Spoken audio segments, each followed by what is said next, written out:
Sun's out, guns out, baby. Hey there, Flesh and Blood folks, and welcome to the Dice Commando YouTube channel and Go Again, a fabulous video cast about all things Flesh and Blood. I'm Andrew with you here as always, and today we're joined once again by Archer Taylor, who took down the RtN at Kraken Cards down in Corvallis, Oregon. Go Beavs, piloting Fai. Today we're reviewing his deck list, picking up some generic play tips, talking about some stuff he wants to change, wants to do different, and the meta in general.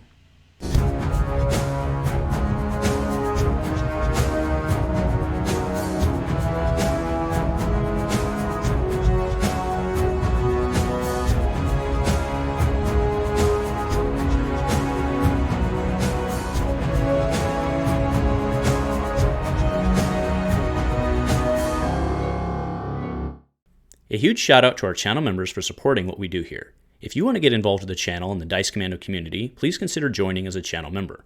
Remember, these videos are only possible with your support. You can show that support with a like, a subscribe, and by leaving us a comment and sharing your feedback. Community first, and go Commando. Hey folks, thanks for tuning in again. Archer, welcome back. How's it going, my man?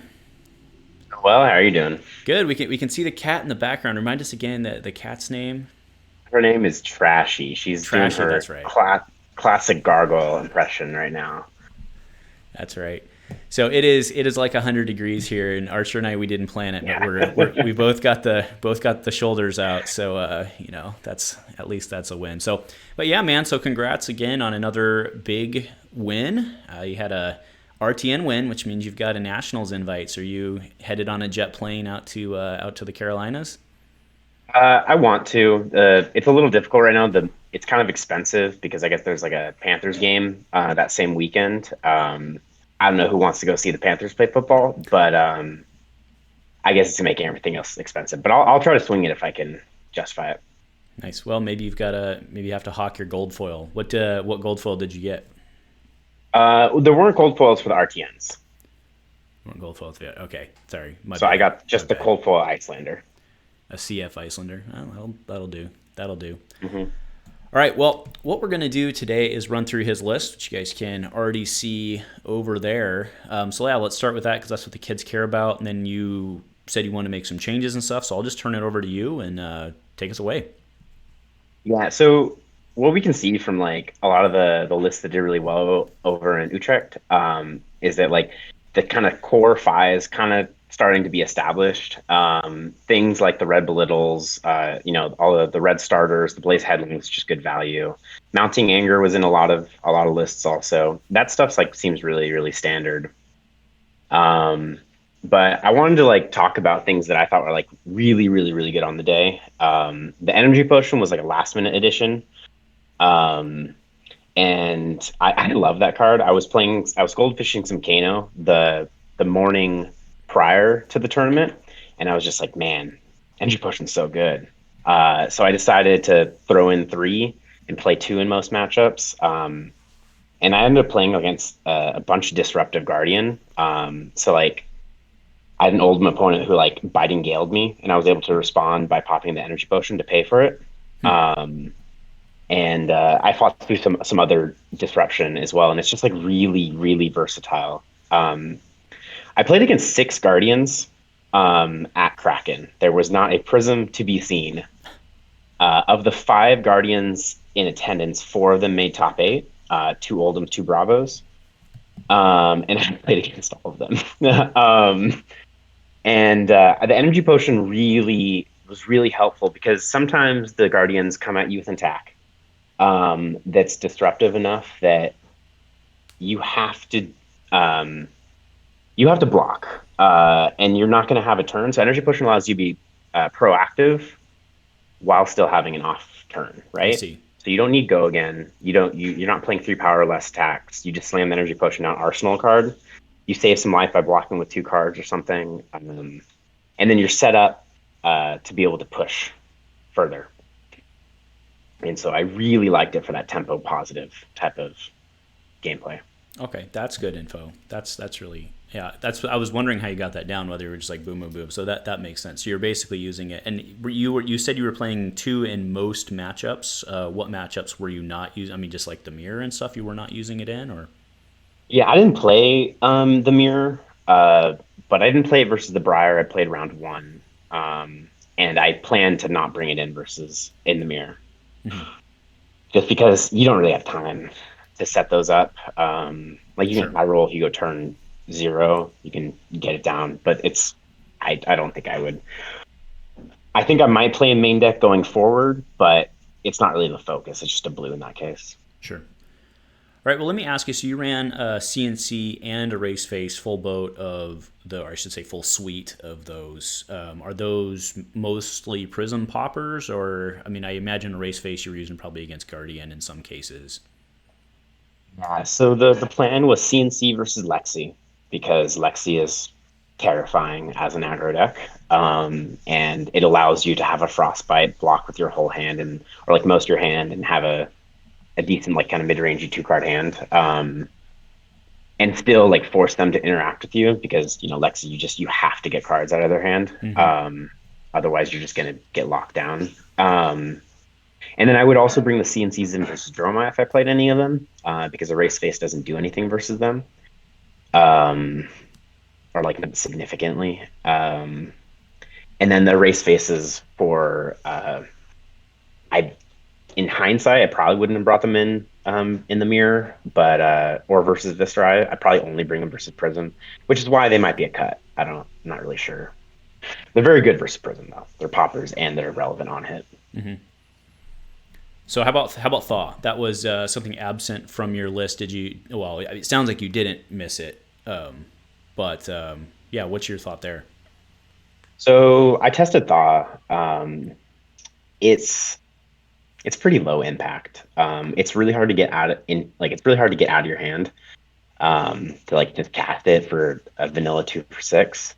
And we found in the testing that like even with like 1 or no AB, like you can kind of just roll over Icelander. They don't really have that much time to get their Frost Hexes out versus you. It's great versus the Frost Hexes, but it wasn't threatening enough for me to have that insurance. Okay. So with Icelander, how do you keep going? What I mean, obviously it didn't come up in the tournament. It sounds like, but with your testing, how do you keep plowing through with Icelander?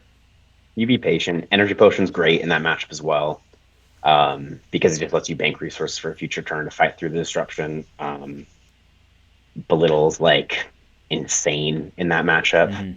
If they don't have a Channel the Bleak Expanse in response to playing the Belittle, it's just you can.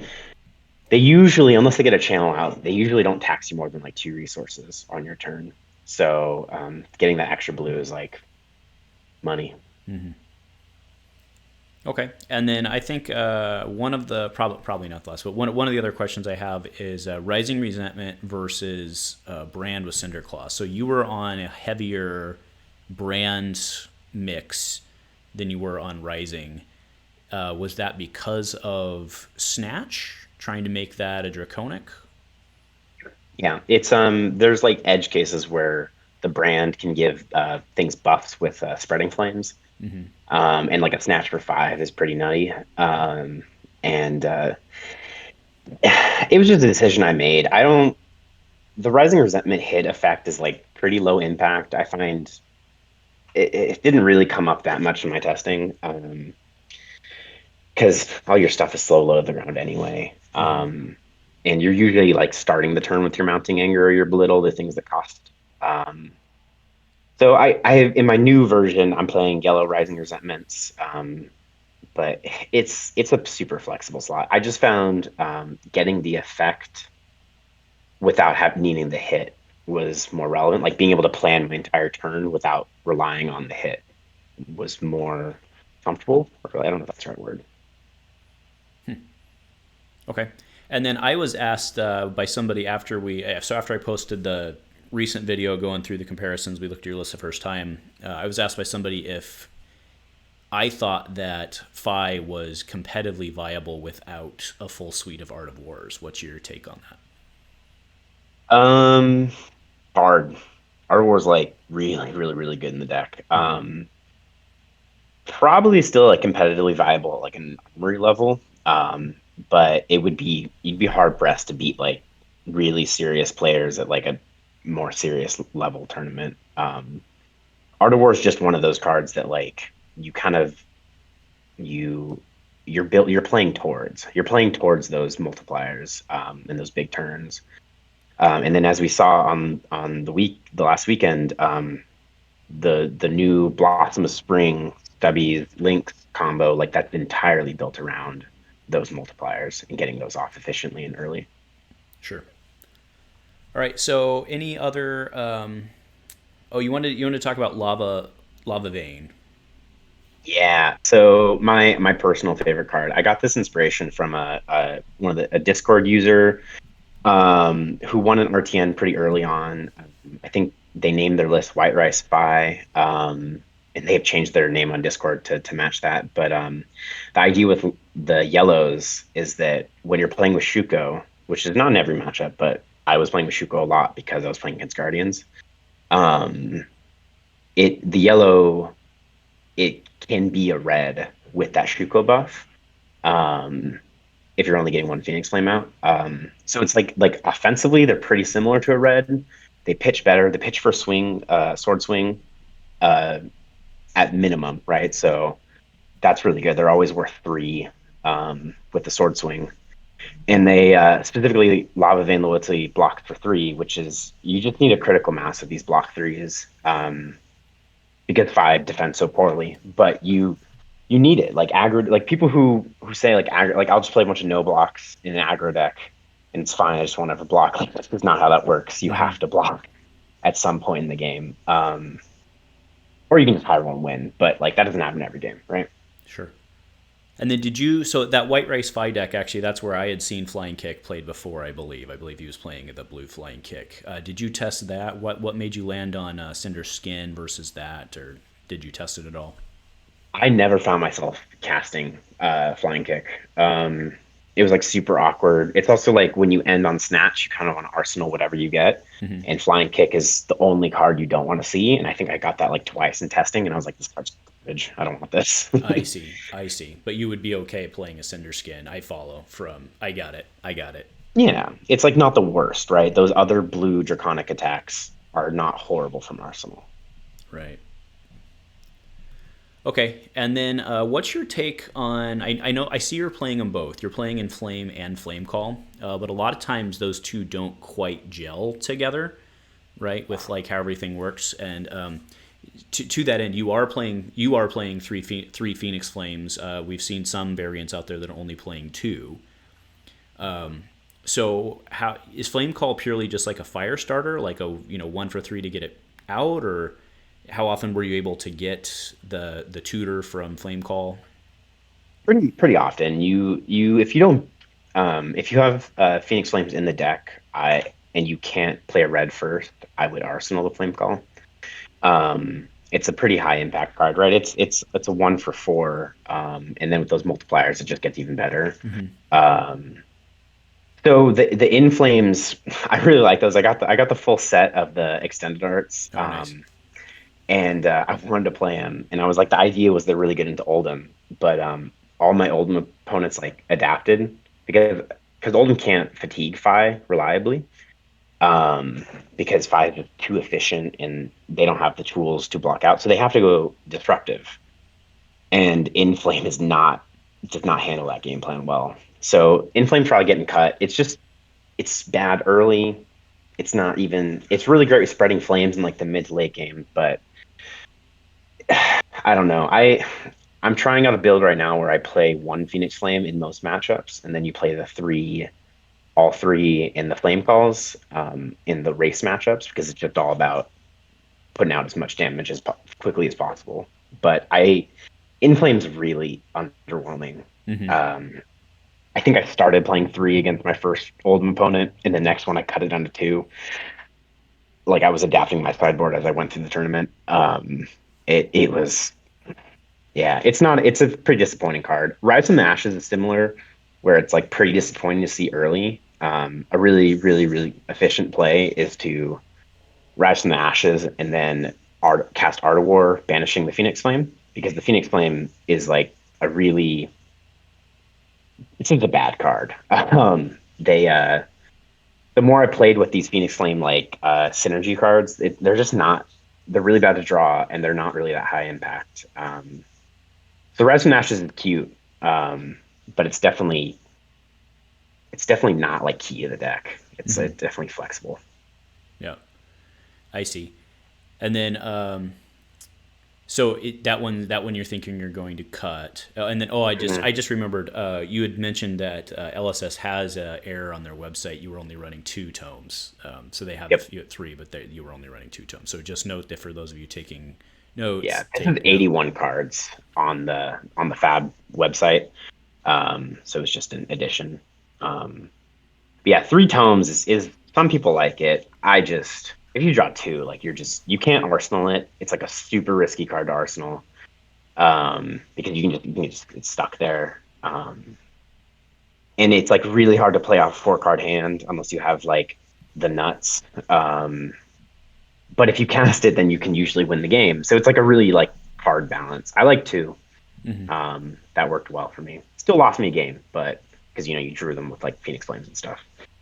Yeah. All right. Well, fair enough. Well, thanks for walking us through that and the changes. Let's go ahead and talk where we go from here. What's your take on Fai's been doing pretty well early. How does the meta respond? Where do people go? What's the chit chat?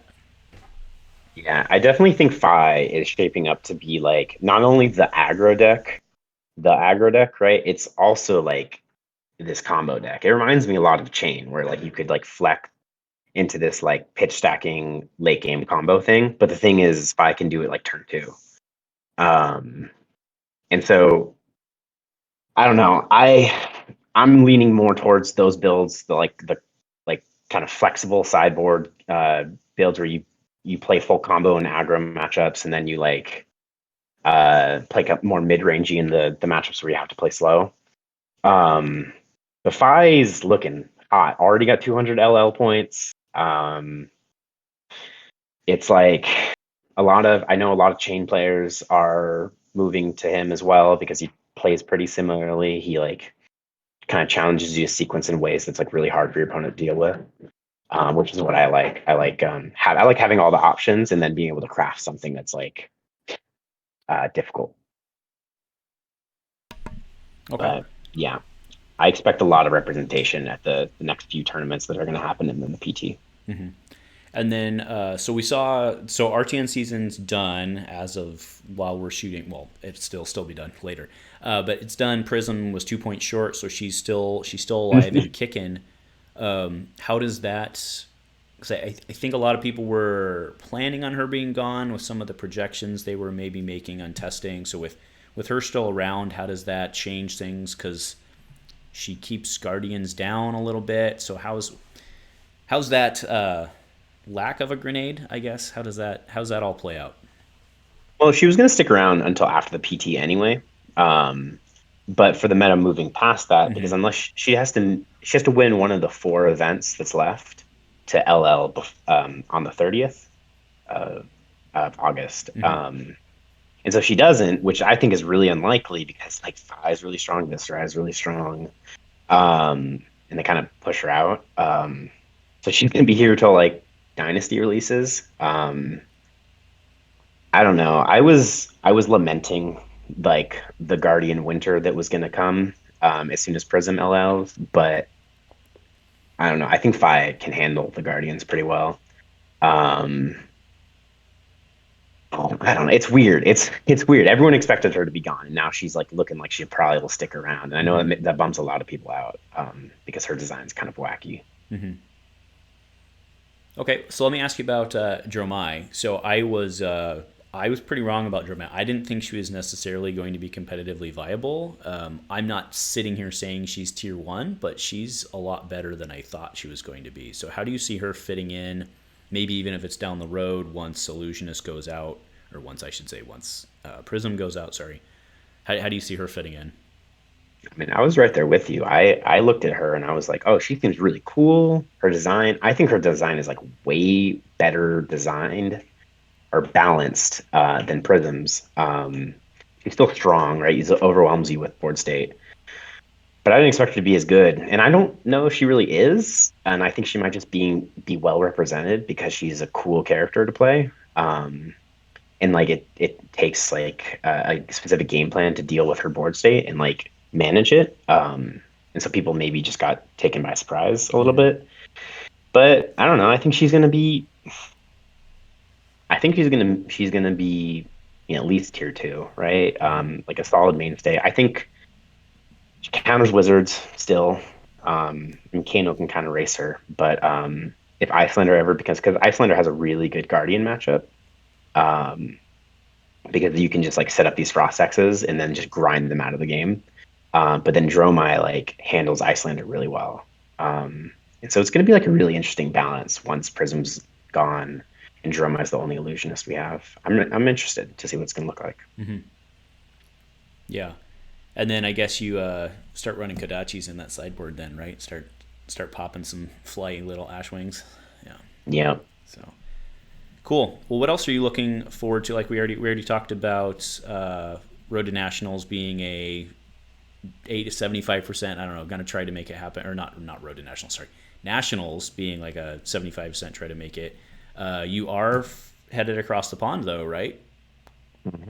I'll gonna be going to the PT. I'm really excited about that. Making a big thing for my girlfriend and I, to just have our first trip overseas together.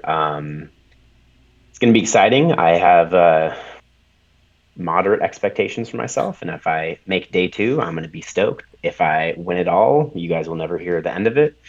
But I'm also really excited about the Battle Hard in Portland that's coming up in a couple weeks. Yeah, baby. Really excited, hoping to see some people from all over the Pacific Northwest make it out. It's always really fun when Yuki brings down some of the Vancouver people, and then when the Seattle players come down too. They're very competitive, and it makes it ups the stakes. But I'm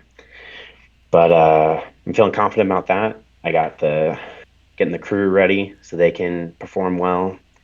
Yeah, I played in a bunch of RtNs, and I was able to concede to 2 teammates, or not 2 teammates, but 1 teammate and then Billy, so that he could get his nationals invite as well. And then Billy just ended up winning it, so that was awesome. But the RtN season was like productive in terms of like I won 2, I was able to top 8 a bunch, and then like get some friends to come so we can roll into nationals together. Yeah, nice. Yeah, we've got to hopefully get some reps in nationals. But yeah, that Battle Hard in Portland, I'm going to be working with Trevor to help him promo that as well. So really looking forward to that. All right, man. Well, I got to get back to some stuff I need to do. So do you have any shout-outs or anything you want to give before we get out of here? No, just like always, I want to shout out my team. They helped me prepare, Team Galaxy Brain. Bunch of local players were all like-minded and want to do better. They've helped me elevate myself. I've made like really big leaps and bounds in like the last few months. I only started playing the game in like August of last year.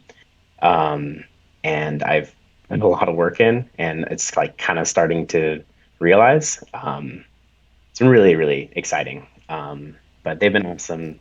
All the local stores, Fable Hobby, Guardian, Gongai, Discs and Dice, all my stomping grounds. Nice. Yeah, and then I also want to give shout out. So Archer took down our last Commoner Crawl event, and we have another Commoner Crawl event coming up in about a week and change on August 7th. That'll be out here on the west side, so all you east side boys will have to figure out how to make it happen. But we're looking forward to it. So. All right, well, again, thanks, man, for making time. Oh, there we go. Trashy just got back in the shot. Perfect timing. Well done, Trashy. Yeah. So, all right, well, thank you, Archer. Thank your girlfriend for letting us shoot in the middle of the day. And if nothing else, say it with me, man. Go Commando. Go Commando.